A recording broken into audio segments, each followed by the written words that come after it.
Good morning, good evening, whoever you are, wherever you are, whatever you might be doing. We wish to welcome you to the Silverlight Show. The Silverlight shines to illuminate that which lies hidden in darkness. For those of you tuning in today, we welcome you in. We're going to be talking about two municipal issues on this show. And just because they're specific to our municipality doesn't mean they can't be generalized to deal with more solutions. So the bigger one, in my opinion, would be we are the only county in the local area that permits fireworks for a certain holiday. I'm not going to name it because some people don't agree with it. And Monday was an example of why people don't agree with it. Now, personally, I have no problem with the holiday. It's like any other one. You set off some fireworks. Normally, people are smart enough that by 9, 10 o'clock, they've shot off their load, they've given up, they're going to move on to other things. Well, this festival went on ridiculously long. And it's not just me saying this. I was listening to fireworks go off till about 4:30 in the morning. Thank goodness I'm a night person. But literally 911 was swamped with calls, and the police were even called out to an abandoned old warehouse kind of shopping center because people were there and just destroyed the place with their litter, with their discarded fireworks. And they were all there at the time. Now, the police, I'm not going to give them too much trouble on this because it's a religious festival. And I respect religious festivals. Everybody should respect religious festivals when they are in compliance with the law. This mass gathering was not. We also have a limit on fireworks. They can't go more than 3 meters high. For those of you that aren't in a metric system country, that's about the size of a city bus. Now we all know fireworks go a heck of a lot higher than that. And I always seen them go off, but the same token, I had a good place to be and they were all pretty far away, so didn't have much of a problem with them. It's just them going on all night. And then I realized there's a problem with the law, a pretty significant one. Myself, having worked more than my fair share of night shifts, usually you wind up missing up on a lot of the fun. You go to night shift, you come home in the morning, you want to celebrate. You're on your weekend, whatever it is. So you want to order your favorite beverage, whether that's tea or something stronger, and maybe you want to shoot off a couple fireworks. Well, I got no problem with somebody shooting off a firework or two to say, yay, whatever reason. But our municipality only allows 3 days to shoot off fireworks. Queen Victoria's Day, Canada Day, and like I said, they've made a special exemption for this one religious holiday. I'm not naming it to not piss anybody off. They also will look the other way for New Year's. But the police aren't going to go after you if you shoot 1 or 2 fireworks. They're going after people that were shooting off, a small arsenal full of fireworks, enough to make the Russians turn around and get out of Ukraine.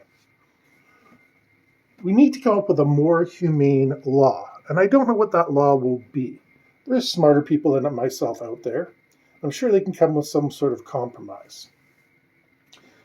But that's one of the things that happened. It's just fireworks went out of control. I think it's a post-pandemic thing where people are realizing they have their freedom for the first time in a couple of years. And like I said, while they were breaking the law, I would be willing to look the other way if they weren't being so blatant about it. And I also happen to know a couple cases where people were just shooting off fireworks because they were allowed to shoot off fireworks. They are not of that particular religion. But celebrate the day any way you're going to. I had another neighbor that was breaking the law that I didn't report because, fortunately for them, I stayed up and watched their fire. They were all drunken inside. But that's neither here nor there. I'm going to talk to you about my little neighborhood, such as it is. We've had a construction crew working since September. And they've done some pretty mean things. Like, I'm not taking a crap on the workers here. The workers do what they're told, and I've been in that position too, in the billion jobs that I've done in my lifetime. Have I lived a long time, or am I just that weird? Anyway, they are told to go and do this on this day. It's some foreman in the background who's making the decisions. They get yelled at by everybody. If they're blocking the road, they get yelled at by people. The foreman's yelling at them to hurry up. And I understand it's a difficult job. My problem is not with the workers. I just want to make that clear. Yes, they were doing some stuff I don't like, but they were in a situation where the stuff had to be done. Where I have my issue is, for some reason, they selected my property and my neighbor's property to rip the grass up right back to the property line. I don't mind this, but again, what I can't get them to appreciate is, why is it 2 people out of 40 people are affected by this and nobody else? It doesn't make sense. Well, I left instructions to call me in the afternoon because I'm a night shift guy. And the idiot called me on Monday at 10 o'clock in the morning, and again today at 10 o'clock in the morning. I was a bit fumed about that.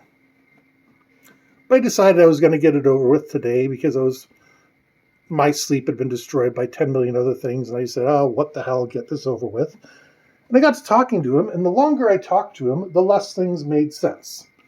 Because I kept asking, why is our driveway being picked when nobody else's was? I don't have a problem with this. Oh, well, we're going to restore everything to but why are you picking on my driveway? Oh, well, we're going to come through and we're going to resod it and et cetera, et cetera. And I said, what's the time frame for that? Because we're nearly into November at this point. And he said, well, we have till the end of the year. I said, wait a second. You just lifted concrete and soil, put down gravel, and you're expecting sod to root? That's not going to happen. And that's when he said something that really pissed me off. He said, oh, well, it's covered by insurance by the contractor, so, it'll be restored to normal, and if it dies, then we'll put in more. And I said, what? I said, for a fact that this stuff is going to die. Now, I'm no great big hippie, but at the same token, why put something out there to die? It doesn't make sense. If it's an accident, I get it. But we're in Canada. It's not a secret. Winter comes.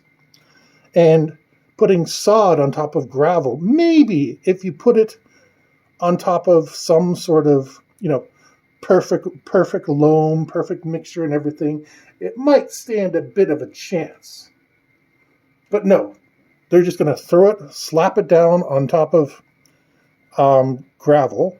And I'm waiting to see if they actually get the dimensions right, because I took photographs before and after. Not that I was being paranoid, but I just find it's a good practice to keep those photographs. Talked to my buddy who's lived here 10 years longer than I have, which is a long time indeed. And he said, oh yeah, they did the same thing last time. He said, when they ripped everything up last time, they put down sod, it died immediately, and it sat there for a year or two before they replaced it. Now this is what drives me nuts, is that's all in the budget. They're budgeting to fail. I understand it's covered by the builder's insurance. But if the builder didn't have to be insuring this sod, then they wouldn't have to be replacing it. If they had some sort of clause in the contract said, we will carry that forward to the next year, and say May. In May, by the end of May, we will have this neighborhood replaced. By the beginning of June, we'll have this neighborhood replaced. I would be way more comfortable with that than them throwing money down the toilet to literally die. Also, when I'm out there shoveling snow, since the sod hasn't embedded itself, rooted, that means every shovelful I take is going to be moving that sod and, if it has any life left in it, killing that sod. And then he got to the part that pissed me off the most. He says, well, remember, we're only on day 13 of this project. And I had already been pushed too far at this point. And I said, what calendar are you looking at? I don't know. Maybe he's using an ancient Mayan calendar because they've been here a month. They've worked more than 13 days. He said, yeah, we've only been there for 13 days. Even if I give you credit for working days, you still started well before that. I mean, 2-3 weeks ago was when you ripped up the curbs. Not anything else, just the curbs. And you were doing a lot of work before that. They had this really cool saw that they had going around. And this saw was digging into the concrete. There was one guy there, and he had, I assume they were ear protection headphones. Maybe they were one of those noise reduction. Anyway, he was doing his job. I didn't bother him. But if you do that, then they were messing around with some of the stuff at the beginning of September. How do you get 13 days out of that? Yet again, he couldn't answer. So, what was the point of this person calling me, interrupting my relaxation time when I specifically told them not to, and ultimately telling me that, oh, nothing matters? And a sewer problem that I have personally talked to the mayor of the town about, this guy had no idea about. No idea. See, we have clay pipes. That's right, clay. You know, the stuff you used to model? And because we have trees like the one that's in front of you right now that have been here for a long time, a lot of these pipes are getting the roots breaking in and, trees doing what trees do, looking for any source of water. Nope, he doesn't have a clue about that. Well, what exactly do you know? You don't know about planting sod in Canada. You don't know about, you don't know when you started work. And I'd honestly say he has no clue what's going on in the street because, like I said, nobody else's front yard has been ripped up. Apparently in some of the other yards they have been, but unless I go and take a walk around like right now, I'm not going to see one. So whoever this guy is, no problem with the workers. The workers, good job. They just paved the place yesterday. I don't know that it needs 24 hours, 48 hours, whatever the case may be. But, no problem with the workers. They're doing their jobs. But the inefficiency, man, that's what drives me nuts. Would you buy a plant if you knew it was going to die? Well, you would because, anybody who has a garden usually has some peppers and tomatoes and stuff, and they're annuals. But for grass, it's ludicrous, quite frankly, to willingly buy sod, and I don't know how many driveways they got to do. 2 off the top of my head. It just seems ridiculous how much money they're willing to throw away. Because, you see, if the construction company has insurance that they're going to come back and replace the sod, that means they factored it into the cost of their contract.